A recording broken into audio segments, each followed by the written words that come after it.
And unfortunately, ladies, it is very common to not be consuming enough protein. It is one of the most common things that I do see in my female clients. When we eat protein, it gets broken down into amino acids, and those amino acids are what are used to create DNA, to create cells, to create our muscle cells, tendons, ligaments, everything.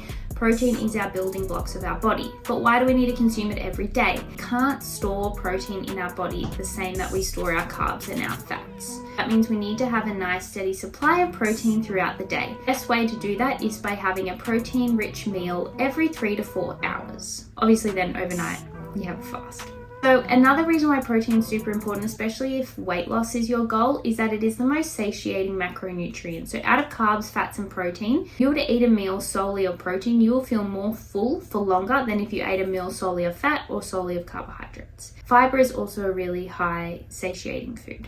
Another reason why we want to make sure we're getting adequate protein, especially when you're trying to lose weight, is that it helps you to maintain more lean muscle mass and minimize that loss whilst you're in a calorie deficit. So as you lose total body weight, if you're eating a higher protein intake, more of that body weight that you're losing will be fat mass and less will be lean body mass, which is our muscle. And if you had a lower protein intake and you lose the same amount of weight, you're more likely to have lost a lot more lean body mass than you would have if you had the higher protein.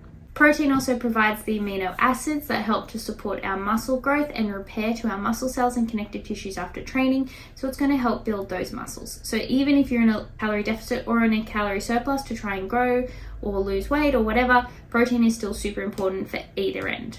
So what is adequate protein? Well, if you're in a deficit, we go for that higher spectrum, so the 2.6 to 3 grams per kilogram of body weight. And if you're in the surplus, you can get away with going a bit lower, so maybe you might want to do 2.2 to 2.6 grams per kilogram of body weight. It's a spectrum, and it just depends on what your body responds to best and what suits you. Is protein bad for your kidneys? No. There's evidence to show that people can eat up to 4 grams per kilogram of body weight, and it does not have any negative effects on your kidneys if you have healthy functioning kidneys. So what are some signs that you are not eating enough protein? You are not recovering from your training, you're not getting any stronger, you feel weak and fatigued all the time, your skin, hair and nails aren't too fab, you have poor wound healing, you have low energy, you're not satisfied from your meals, you're always hungry, you crave sweets a lot, you have poor immune system, so you're getting sick quite a lot. There are all lots of signs that you may not be having enough protein. And unfortunately, ladies, it is very common to not be consuming enough protein. It is one of the most common things that I do see in my female clients.